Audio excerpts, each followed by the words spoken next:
Welcome back to another episode of Astrology with Alice. I'm here with my good friend and fellow astrologer, Daniela of the Cosmic Latte. You founded this astrology brand and you've been your own business owner and full-time astrologer for a few years now.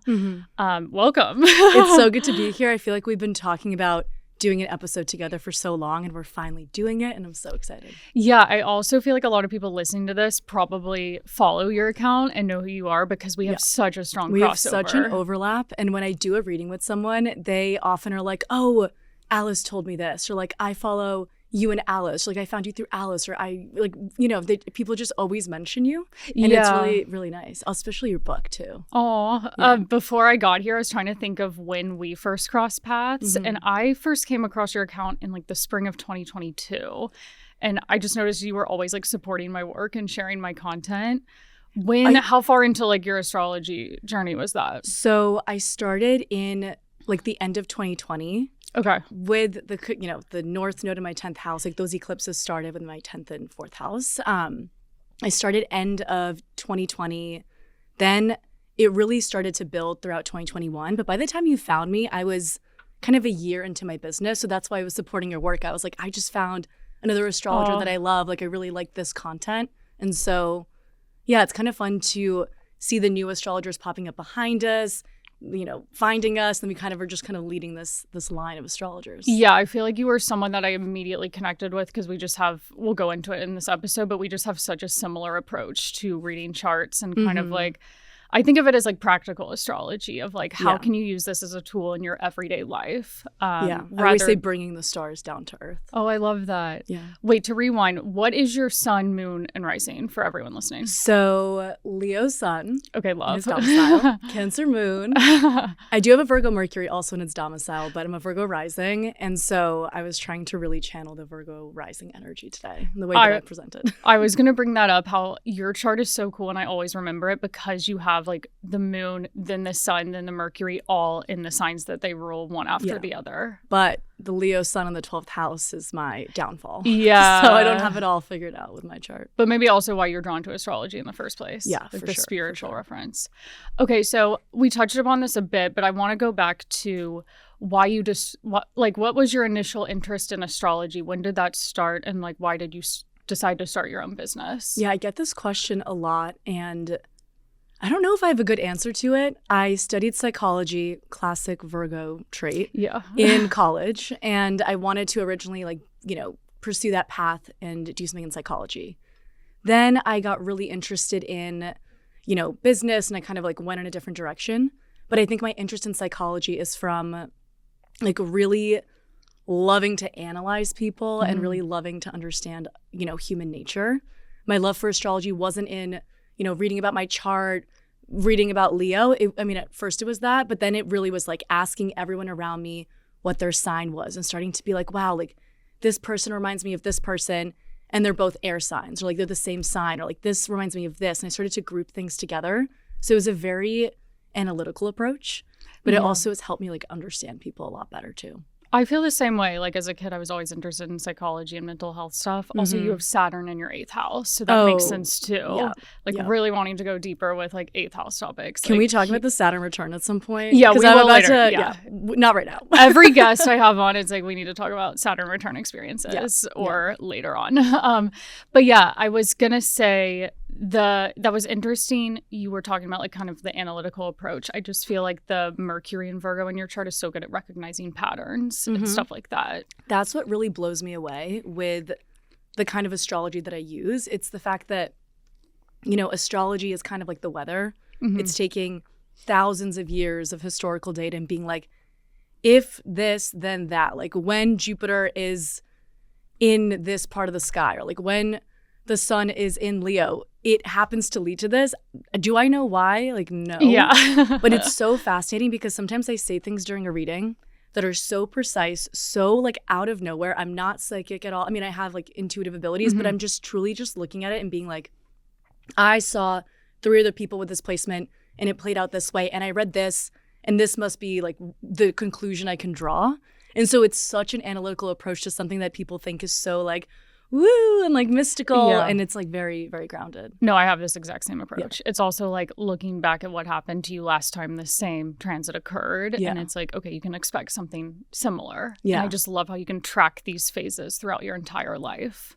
Just see how you grow upon it each time. I feel like you're really good at making something seem super straightforward when it comes to astrology. And like, I feel like I get a little bit lost in the details, but you're like tracking the big picture and like zooming in and making it seem so approachable and tangible. So it's really interesting. Thank you. I feel the same way about you. But, okay, so we talked about this a little bit at the start, but you mentioned your business really grew with eclipses in your 10th house. What, back like to when you decided to like, I don't know, maybe start an LLC or like really take that business seriously, what do you remember like what month or what year? I just like always like to look back at the transits. I remember it vividly because I haven't stopped working on Cosmic Latte since that date. Oh my God. So basically, just to give a little backstory, a little lore, this means nothing now, but I was like Tumblr famous in high school. Okay, love. And I had this account that had like 100K followers, which at the time, and now I've surpassed that on Instagram, but I was like, this is crazy. Like this is fame. And I wanted to hide it from everyone, which is like my Scorpio ruled third house. I was very private about it. I would freak out if someone found me out in my grade and like someone moved from Australia, was a transfer student, and they like knew who I was. And I was like, wait, I don't actually want to be perceived in this context. So obviously Tumblr died down. And for years I was thinking like, okay, I messed up. Like I should have, transferred people to a different platform. Like I'll never be able to share my writing again. Like I always felt like there was something I needed to share, but I couldn't figure out what it was. And I saved the domain, The Cosmic Latte, back in 2018 before I even knew what to do with it. Like I thought it was going to be a lifestyle, self-care. Like I don't even know. Like I kept trying to dilute what it was at the point that I was getting really into astrology. And I kept thinking that like astrology wasn't mainstream enough, that it was too obscure, and I needed to like, make it less woo-woo. Obviously, as I was building my business, it was at the same time that astrology blew up, which was in 2020. And so the timing was very good. But I remember just like thinking like, I need to build something, and doing nothing about it. And then obviously I'm like looking at signs that are, coming my way. And I remember I saw this Instagram ad in February of 2021 that said, your future self is talking shit about you. It's saying that you're wasting your creativity. And I have not stopped working on Cosmic Latte since then. I was like, okay, like that, I could picture what it would feel like to use my creativity. And I just was like, I need to work on it every day. And I read Atomic Habits and started like, doing something every day for 30 minutes. And then I just like kept compounding. Like I haven't stopped doing something little for Cosmic Latte every day since February 2021. Oh my God. So it's been crazy. It's interesting that you like came up with the idea for it, but didn't really do anything about it when the North Node was in Leo, activating your sun there. But then like you took the action to start the business and do the work once it was Jupiter, Saturn in the 6th house with the North Node in the 10th. Exactly. I feel like I was thinking a lot about how I want to be seen for my creativity. Like I knew something needed to be created, and I just didn't know what it was. Like I even didn't fully understand that I should be an astrologer. Like I loved astrology. And one of my friends who's very like psychic, she was like, I think you're going to be a predictive astrologer. She said this at the end of 2019. And I have our old text and I said, no, I don't think I'm an astrologer. I think I just like love astrology. Okay. And so we look back on those texts now years later and we're like, okay, never mind. That was my bad. Oh my God. Yeah. Well, speaking of your own business, I feel like a huge myth that people think about astrologers, and I certainly felt this way when I was first getting started, is that all we do is give readings. And that's like the only thing you can do. Like I remember being a new astrologer, or even like before I decided to make this my career, not knowing other astrologers, like that could even be a career path. Yeah. So I want to walk us through, what are your favorite parts of your business? Like what do you spend the most of your time on? And what do you enjoy doing the most with astrology?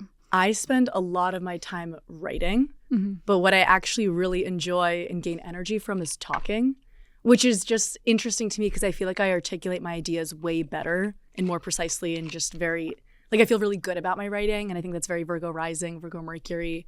But when I'm doing a reading or when I'm on a podcast, like either leading it or a guest on it, I feel like in my element. But day to day, I I mean, when I first started, I was doing readings every day.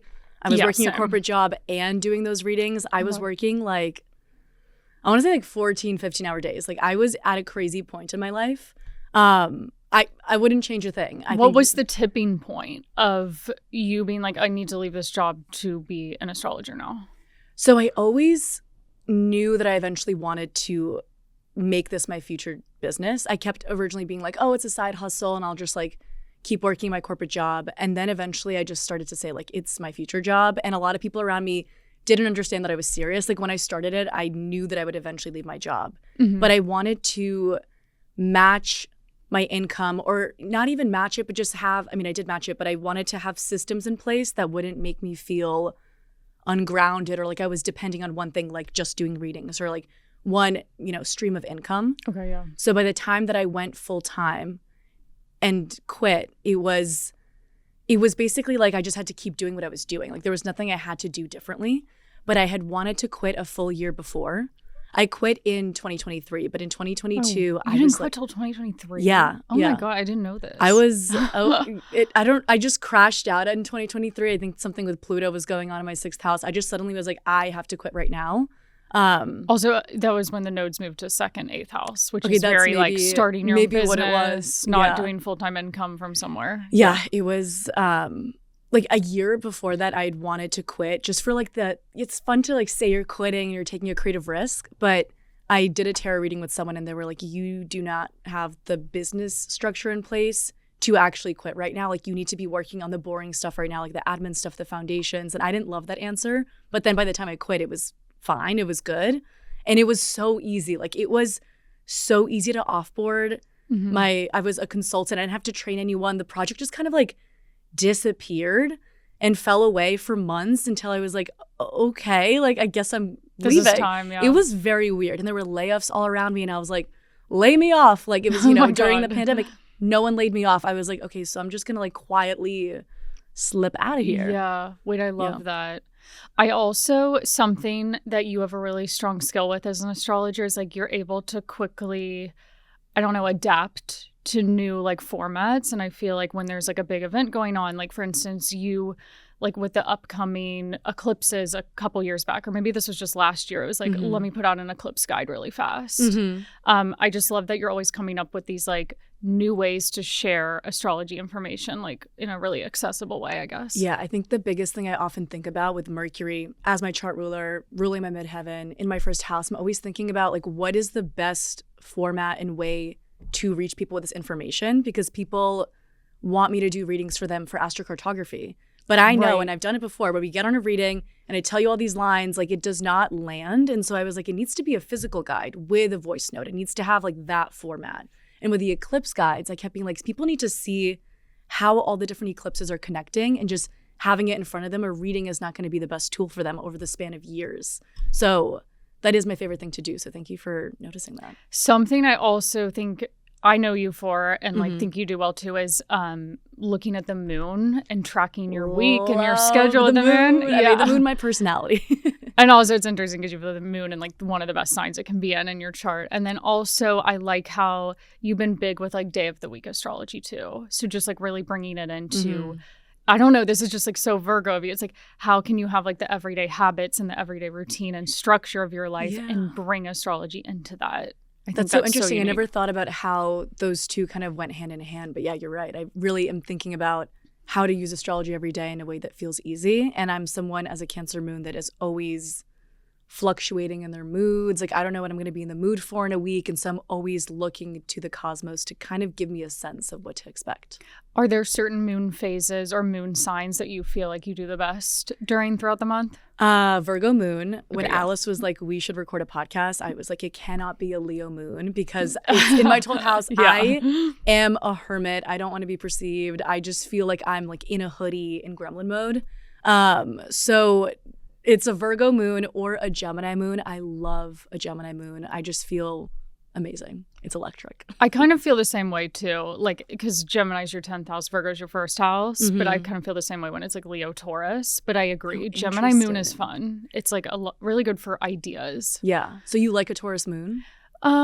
It's calm. Yeah. I feel like I overhyped transits through Taurus. I'm like, this is going to be great. It's my midheaven. It's my 10th house. Yeah. And then it's kind of like slow and frustrating sometimes. Yeah. I feel like versus my midheaven in Gemini, like when there's a Gemini transit, it's just like everything everywhere all at once. I think the Taurus is definitely very much more grounding, I would say. Yeah, that's interesting.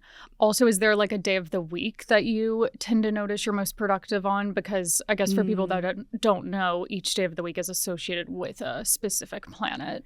Yeah, I would say Wednesdays, Mercury rules would make sense. They're my favorite. I get so much writing done. We're recording this. Wait, is today Wednesday? No, it's Thursday. But I got a lot of writing done yesterday. And Jupiter days, I hate Thursdays. This is great. But I feel so insane because Jupiter represents almost like taking on more than you can chew, like a dramatic, like almost like too much drama, too much of something. Okay, and I feel like on Thursdays, everything that has been not stressing me out the whole week, I'm suddenly like, oh my God, I have to do it all today. Or like there's so many things happening. I often feel very ungrounded and burnt out on a Thursday. I actually moved this podcast from Monday, a moon day, to Thursday, Jupiter day, because I was like, I just feel like it's better with sharing like more complex spiritual type information. Well, you were saying that this podcast specifically was on Mondays, or it used to be on Mondays. I would have ghosted you. I will not be taking a meeting on a Monday. It's moon ruled. Those are my days that I treat like a Sunday, but I'm also like working, but like doing laundry. Like, I agree. Not a lot of productive stuff gets done on a Monday, like in a work sense. Like I do my moon scopes that day because that feels very lunar, but that's it. And otherwise, I'm like cleaning up the mess that I made over the weekend, essentially. Yeah. Okay, so I wanted to switch gears and look at like when you're giving readings to people or looking at like what astrology topics interest you the most and you want to talk about, like what stands out to you immediately when you look at someone's chart? I think we have similar approaches, like jump in when something is similar or different, but I often calculate the chart. Then I calculate, the transits and also the solar return chart. Maybe sometimes like a secondary lunar progression, something like that. I look at everything all at once. And I'm first looking at, the obvious stuff like sun, moon, rising, but especially like the rising, all the different angles. Yes. And then any sort of planets in conjunction, any sort of planets on a sensitive angle, like especially if there's an asteroid on an inner planet, like the sun or Venus or on someone's IC or on their MC, I'm like, we're going to talk about asteroids. If there's no asteroids on a sensitive angle, we're not talking about them. So I'm looking at like what's relevant to this person. I'm not going to talk about someone's Pluto in the 6th house if we don't have a lot of time. Like that's not, unless it's like on their sun in that way. Because you're focusing so much on the angles because it's like the loudest part of the chart. Yeah. Like it's going to show up in a super big way for that person. Yeah. I find that in astrocartography and in astrology, like readings, the stuff that's happening around the angles is always going to be the most relevant. Yeah, I remember someone's chart I've seen recently, they had like Saturn on the midheaven, and I was like, we need to talk about that. Like, let's start here. Like, a lot to discuss. And then I also look at, what are the outer planets doing where the eclipse is? Like, what's the larger framework for the year? And then once we figure out the larger framework, when I'm like, okay, what does this person need to hear about? Then I zoom in for, more timing and like the solar return, like how they're going to feel about it, which you taught me. Very well. Wait, I want to talk about solar returns too. Yeah. Are there certain so basically you're saying like you never are looking, this is the same way for me too. I'm never looking at like a standalone birth chart. I guess always in the back of my mind, I have an idea of like what the timing is around the chart too. I think I keep a lot of that in my head. So I open a chart and I like already know where Jupiter is, where Saturn is. You are like a walking encyclopedia. Whenever I'm talking to you, you're like, well, in 2016, Jupiter was in this sign and like Saturn was here in 2019. I'm like, how?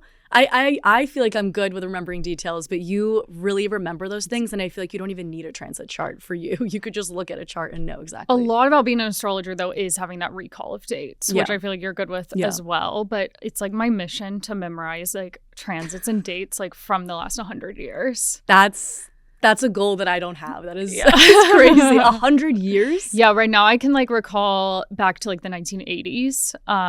But I gotta get better. That's insane. Oh my God. That's a very like old soul thing to say. I feel like you were an astrologer like in a past life as well. Hopefully. That would be interesting to look at. Yeah.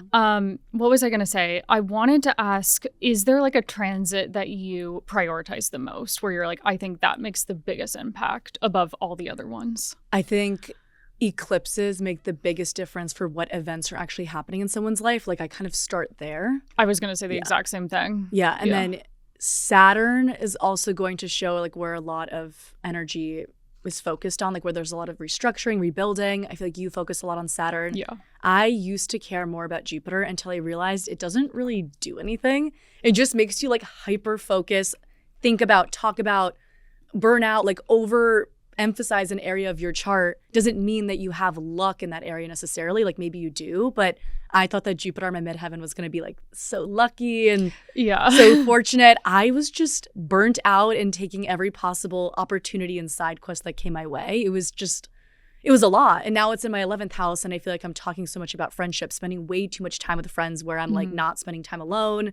My twin sister, we need to talk about twins. Yes. She keeps calling me about, like friend dynamics. And I'm like, I cannot wait for Jupiter to leave our 11th house. I don't want to hear another phone call from my twin about friends, to be honest. That's how I felt. I was like so scared for Jupiter in the 12th, but it's so much more pleasant than in the 11th. Yeah, I'd love to be spiritual and read some spiritual books and just kind of be in my own 12th house energy. It's interesting with Jupiter, like the most unsuspecting transits of it end up being the most pleasant rather than the ones you think are actually going to be good. Yeah. Whereas really with Saturn, it's like a bit more realistic. It's like, okay, I kind of assume something stressful would come up in this area of my life. Yeah. Maybe it's a bit different than what I anticipated, but it's kind of like the overall theme fits. Yeah. I feel like Saturn really indicates where there's like that slower change. And the eclipses, I think I could just look at a chart and talk about eclipses for 30 minutes. Obviously, that's not the most important thing, but like that will really show you like where stuff is happening, and then I can just read into the person's chart very easily. Yeah. Well, you've been having eclipses hit your chart in a really significant way like the last year or so because you're Virgo rising and your chart ruler is also in Virgo, Mercury, and then I think you have Venus in Virgo too. Yeah, a lot of Virgo. What have you noticed with those? I, first of all, also have a lot of Virgo rising clients who are coming to me during this time, and we're all feeling the same thing. The South Node, I guess you're about to feel this. The South Node in the first house feels like everything that you've been doing up until this point, which has served you well, like there's nothing wrong with it, suddenly just does not feel good. It like doesn't fit anymore into your life. There's like the Virgo part of me wants to critique being like, I was doing this wrong and now I have to change it. But it was more like this served me for X amount of years. They were great habits. The way that I approached life was great. And now I need to kind of let something go. Like the South Node is a point of release. So I need to let an aspect of myself go, of like my personality, the way that I'm spending my time, to make space for something else. But I think a lot of Virgo risings are uncomfortable because they're not willing to be in this point of transition of being like, well, who am I when I'm not doing this? Or who am I when my day-to-day life doesn't look like this? So it's kind of just feeling really existentially uncomfortable with life, but then not knowing where we're going next. God. So I'm not loving it. I'm not excited. I think Virgo is tougher because it's so like we're so hard on ourselves. With the Leo South Node, I feel like you might just go back to some of the, I don't know, things that you have already wanted for yourself, like how to be seen more, but then also releasing any sort of fears around being seen or, you know, restructuring, you know, the way that you're spending your time. But I don't see it being as like self-deprecating as the Virgo energy. That's interesting. I also like that you differentiated between like having the South Node versus the North Node, like what Aquarius risings are about to get. Because I always am thinking back to 2017, 2019, when really it's like, no, I need to go back to like 2008, 2009, 2010. But yeah, I'm always trying to figure out how is the North Node transit a bit different from the South Node transit. I feel like I have a clearer sense of that, where the North Node is a point of like hunger, like restlessness for more. And wherever it touches, if it's on your Venus, if it's in your 7th house, if it's in your 10th house, like you want more out of that area of life, and it's bringing you basically more. The South Node is kind of like a departure or letting go of something. So for example, when I'm doing a reading and I see that someone has the South Node about to transit their midheaven, I know that they're going to leave a role, leave an industry, like leave a team, like they're leaving something. And that often does happen. Like I've often told people that and they like don't believe me, and then suddenly their company is like restructuring and they have to leave. But the North Node, when I built my business, is like you're adding more to your plate, or you're developing something. You're not, maybe you're launching it, but you're like moving towards something beyond rather than letting something go. So I wasn't quitting my job when the North Node was on my midheaven. That makes a lot of sense because I left my full-time like fashion job when the South Node was in my 6th house. So it was like saying goodbye to like corporate, that's like 6th house theme. I feel like coworkers, and leaning into North Node, which was like 12th house, more time alone, spiritual business. Yeah, that makes a lot of sense. I love that way you framed it. We have a question. When you started, was it like just keep doing what you're doing because you had built that up with where you were working, or was it kind of this slower behind the scenes work that started off? It was so similar to you. It was like doing readings nonstop at the start and realizing at a certain point that I was making way more money from doing readings than I was. I feel like you were undercharging too. I was way undercharging. How are you? I think because I started giving written readings. I was doing that the most at the start. This was back in 2018. Okay. I think I was charging like $30 for crazy. A written reading. I started off low, but it was never $30. But listen, I made $11 an hour at my fashion job. Okay, that's true. I guess it's for those listening to this, we're like, oh, we matched our income and then we quit. I think it's important to take into account like what we were doing before too. Yeah, so, it was very entry-level job and it was like I didn't have healthcare, I didn't have paid vacation, so it was very easy for me to like take a leap and be like anything has to be better than this. But yeah, wait, I feel like there was another question there that I forgot. No. Oh, I was wondering if you were doing a bunch of readings and, you know, kind of focusing on that. I feel like we actually had such different experiences because I was trying to set up a business model and figure out like what to do. And you kind of like jumped into readings. And then when did you start to figure out what you wanted to do besides readings? Yeah, you're right. I like went headfirst into readings because I was like, this is so interesting. Everyone needs to know their chart. But also at the same time, while I was still at Vogue, I was getting like opportunities from brands that I already like was emailing about fashion samples for that job. Like they found out I was interested in astrology and they were like, hey, we're doing this brand event. Like First Dibs, that like vintage furniture fashion place. They were the first company that like hired me to do readings at like their company event. So cool. I started to get more of those and that plus readings. And then it was also freelance writing, like very basic astrology writing, like what type of wedding dress to get based on your sign for over the moon, like that type of thing. So it was like those 3 were the bulk of my business the first year. Interesting. But yeah, once I saw that there was like a lot of traction going in those areas, which really didn't take long, that's when I was like, okay, time to leave and let's hope it works out. Wow. I think it's so interesting because when I first started and before my Instagram kind of like took off, I always said that I wouldn't do readings. I didn't want to do readings. I was so resistant to it. And now it's such a core piece of my business that I really enjoy. I think I stopped enjoying it when I burned myself out, but it was never something I pictured. I kept thinking I would be a blog, and that's just not what I'm doing either. So it is interesting to see like how we approach it. We approach it so differently, but we've kind of landed in such a similar spot. It's also interesting how like I feel like back in 2018, 2019, when I was first starting out, I had all these ideas for like a podcast or writing and things I wanted to do, but the like support system wasn't there yet. Yeah. So it is interesting how I guess you have to be patient with your own business because it takes many years to get to like where you want to be. Yeah, I was actually thinking about this recently, but like a lot. I do have a small team. Like I have a few independent contractors. I work with the same designer as you. I have a copywriter I can call on, but I don't think I can take Cosmic Latte where I actually have always envisioned it could go on my own. Like I am not doing the admin work is a lot. So I've been thinking a lot about like what systems or what support systems I would need in the next 5 to 10 years to actually bring the vision that I had to life originally. Like this isn't really the landing spot for me, but I love where I am. But I'm like, I need help from someone. And you're just entering your 8th house Saturn return. Yeah. And although my Saturn return was 7th house and then I had Saturn in the 8th house, I noticed just with Saturn in the 8th house alone, not even a Saturn return there, like that was huge for building those structures in business. So I feel like that's coming up for you. I need that. I've already reached out to someone to help me like restructure my business in January. I just need something to feel a lot more foundational and stable so that I have time for the creativity and the fun stuff. Because I feel like most of my time right now is very like admin and organizational and I feel a little bit you have to have time for the creative stuff. I want to revisit something you mentioned in passing. We didn't fully go into, but you were talking about how asteroids are kind of what your eye goes to first when you're looking at a chart. Not first. Okay. But if there's an asteroid in someone's first house or on their sun or like on something that is relevant, I'm always like, ooh, like I'm so intrigued about how this is showing up. And some of the asteroids have some more complicated sides to them that are like darker subjects. So I often lead into it in a very specific way. But what were you going to ask? I was going to ask, what asteroids are you looking at? Because I know there's like 4 main ones. But I don't look. I know you said you had Pallas Athena on your sun. Yeah, you don't look and there's at that Vesta. one, really. I don't really love them. I mean, I just like don't for some reason feel like it adds to the reading.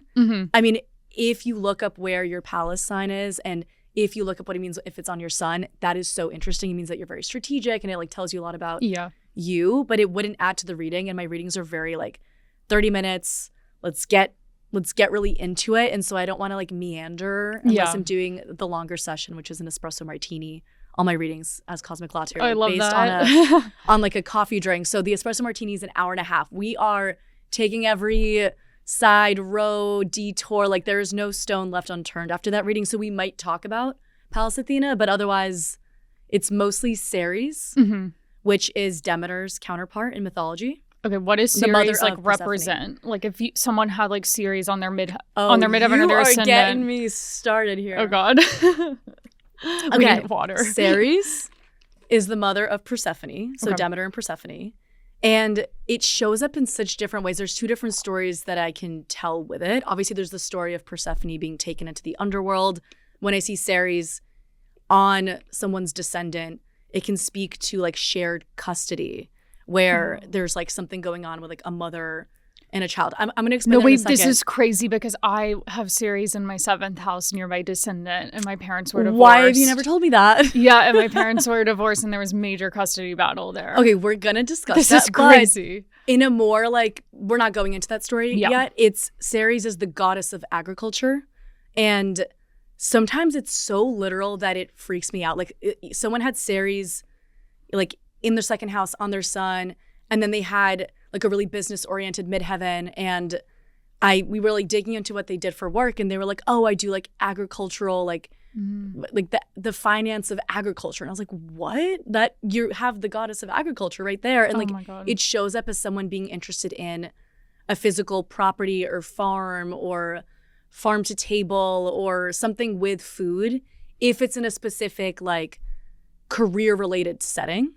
But then if it's in a relationship house or it's in the 4th house of home and family, then I'm like, oh boy, like we need to unpack some sort of like family history. Oh, interesting. And so I think it's always going to be a touchy subject, especially Ceres. I'm going to tell the story of Ceres. Actually, this is what I would do in a reading. I would not say anything yet, even though I would know that it has to do maybe with something with family, with parents.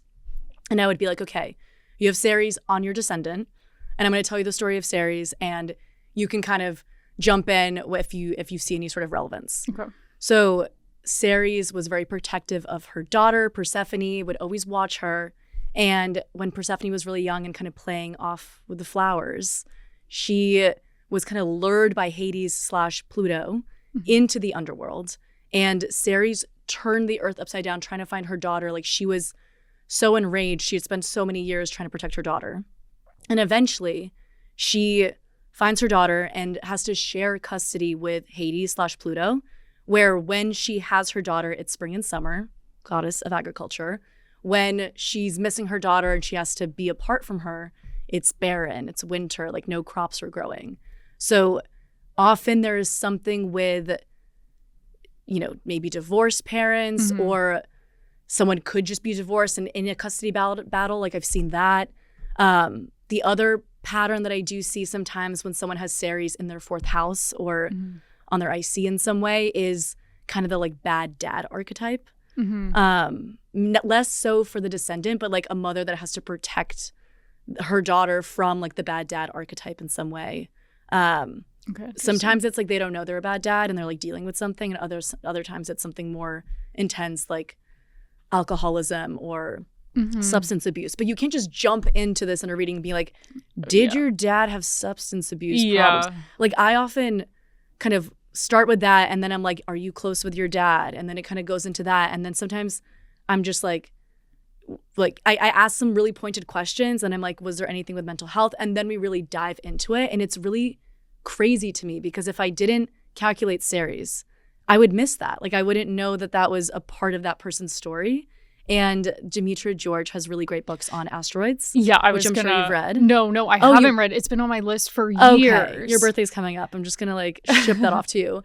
Essentially, she talks about like every single story of the asteroids, and you could do this for planets too. Okay. But it shows kind of like as above, so below. Like, it's like a modern retelling. When you have Ceres somewhere, or when you have Juno, another asteroid somewhere, when you have Chiron somewhere, you're kind of playing out that story on the earthly plane. Why? I don't know. It's kind of like the theory that we just like have this collective imagination and things just kind of keep cycling through. But it's fascinating because if you tell the story, it often does spark something within someone. Okay. It's really interesting. So the other one you really prioritize is Juno. I think you were telling me. But I'm not going to talk about Juno. Juno's like in your 9th house. I'm like, we are going to leave that where it is. If Juno's on your Venus, if Juno's on your IC, on your rising, like I'm going to tell the story of Juno. But I don't know. Was that interesting right now? Well, I was just going to say I get questions about Juno because like I wrote the book on relationship timing and people are like, what are your thoughts on Juno? And I honestly don't use the asteroids a lot in my practice, but I do note like my Juno is 12th house Cancer. And it's like my husband's not a Cancer. Like he doesn't have that sign super prominently in his chart, but like I do notice he has Cancer like qualities. Like he's the homemaker in our partnership. Yeah. I think it's interesting because I feel like someone could take Juno and like post a viral TikTok and be like, find your Juno sign and you know what sign you're going to marry. And like, that's not even how I'm using it. If it's on an inner planet, like if you had Juno on your Cancer Venus, I would be like, oh, interesting. And then I would tell the story of Juno and how she was married to Jupiter, you know, how she was the symbol of marriage. And then we would unpack like what that means. Okay. I just feel like it doesn't add as much to the reading. Like, yes, a partner could have those Cancerian traits, but I don't think it's time well spent if you're paying for a reading and you have like an hour to really like get things going. Like I tend to look at like the Saturn and the Jupiter. Yeah. I do. Chiron is really important to me. I am obsessed with Chiron. Yeah, that one. I mean, I have Chiron on my ascendant, so it's just like personally. Do you really? Yeah, it's like very personally important. Oh my God. We would definitely be covering that in a reading. Like that would be like, I would notice that and be like, oh my God. Yeah. Because you're Leo rising, so Chiron in Leo. It's interesting because it's like Leo rising wants to be seen, but then Chiron like fears it. Yeah. And is very like self-critical. I will talk about Chiron in every reading, regardless of where it is. But if it's on the rising, if it's on the midheaven, I'm like, okay, we are discussing this. And what's interesting, like what I said before about the like as above, so below, I'm so intrigued by the fact that, I forget who said this, like someone noted this in one of their astrology books, like maybe it was Demetra George.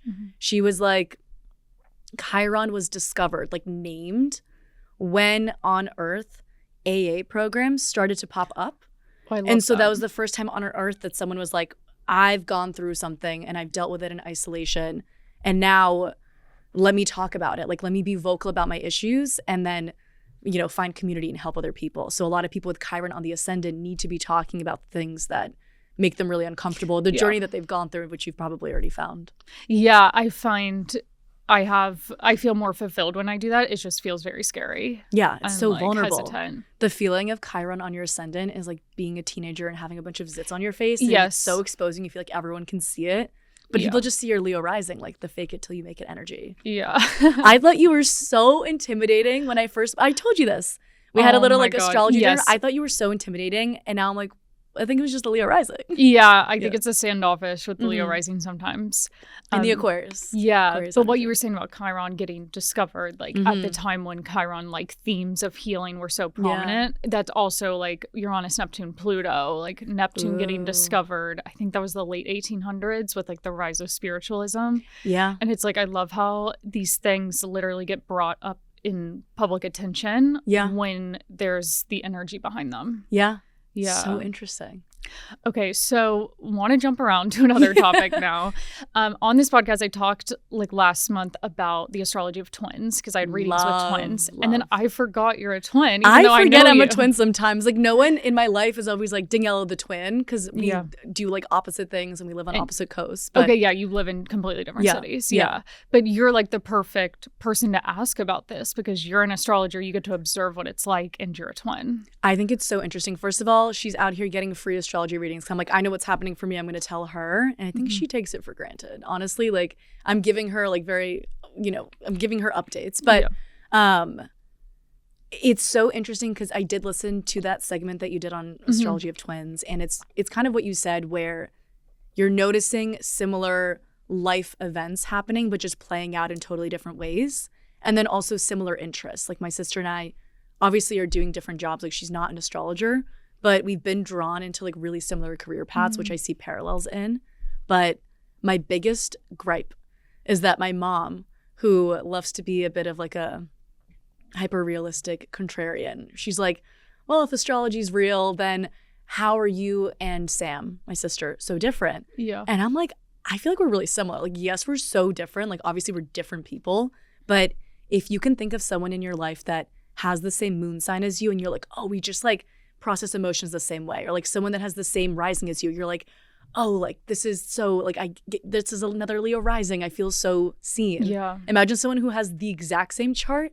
If you're overthinking something or going through something and you feel like you're experiencing it in like an odd way, imagine texting someone and being like, are we both crazy? Like that's my favorite thing to do. I'm like, are we both like spiraling as a Virgo rising? That's such a good point because I know of like 2 or 3 people in my life who have like almost same big three, if not the same big three. Like my sister is also a Leo rising, Pisces moon. Interesting. She's Libra sun, where I'm Aquarius sun. So it's both air sign suns. And it's like people get like freaked out when they're around us. We have the same exact voice. We like see life in the same way. Like we have the same sense of humor. Exactly. Like you're different people, but you have like these similar attributes, which imagine she had the exact same chart as you. It would be crazy. Yeah, it'd be crazy.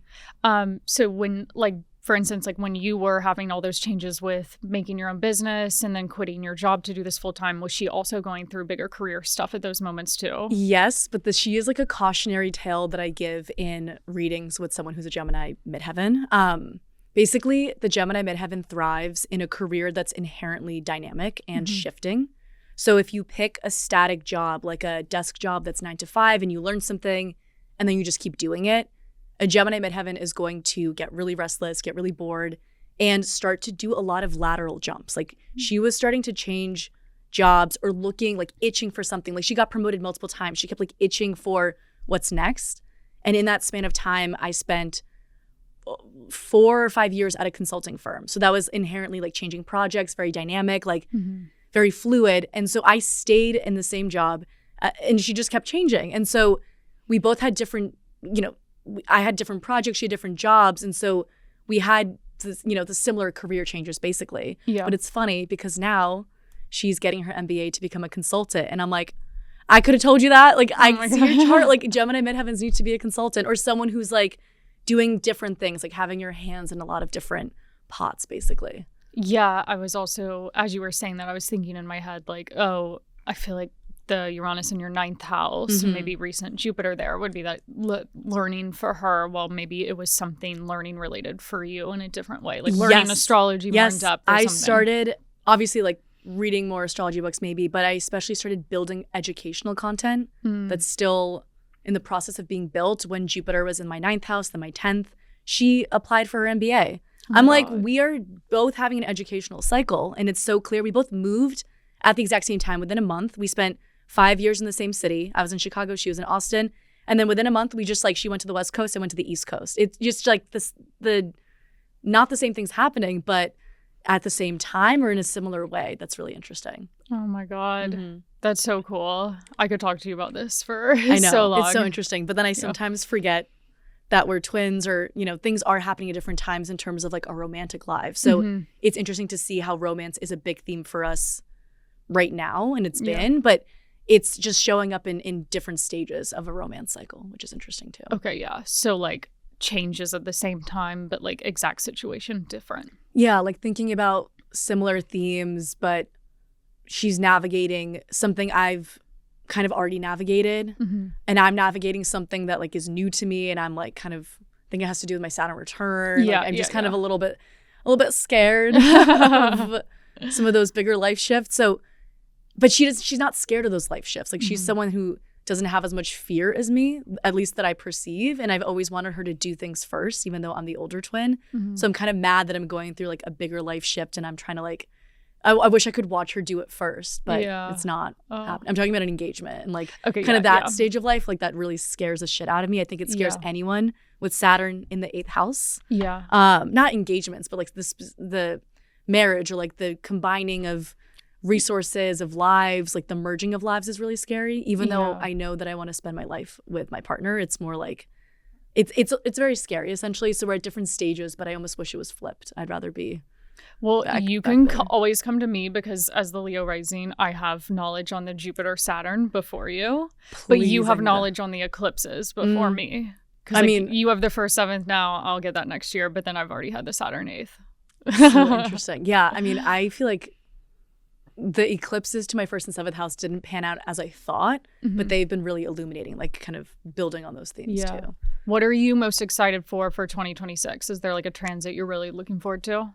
I'm definitely really excited for the Leo Aquarius eclipses. I think those are going to bring such an interesting shift, like to everyone, especially the Aquarius North Node. I feel like that's going to be really fun. Yeah. Am I excited for the South Node to transit over my Leo Sun? Like, no, but I'm excited. Yeah. And then I also am intrigued by Chiron and Taurus. I kind of wanted to bring that up when we were talking about Chiron, but it would be interesting to talk about a little here. So when does that exactly occur? Is that in the spring, summer? I don't have the exact dates on that. Okay, so you just work backwards 100 years, but not forwards. I think it's July or summer of 2026.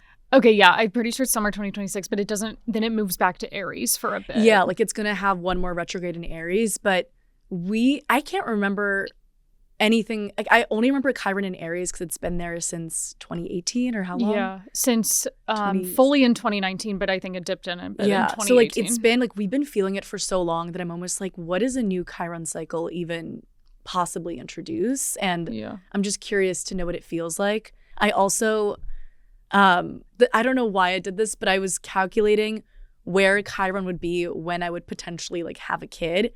Not trying to have a kid right now at all. Yeah. But I was kind of like sad. I was like, oh no, they have Chiron and Taurus. And like bummed me out. And then I was like so curious to figure out like where in a chart it would line up. I'm pretty sure my child's going to have Chiron on my midheaven.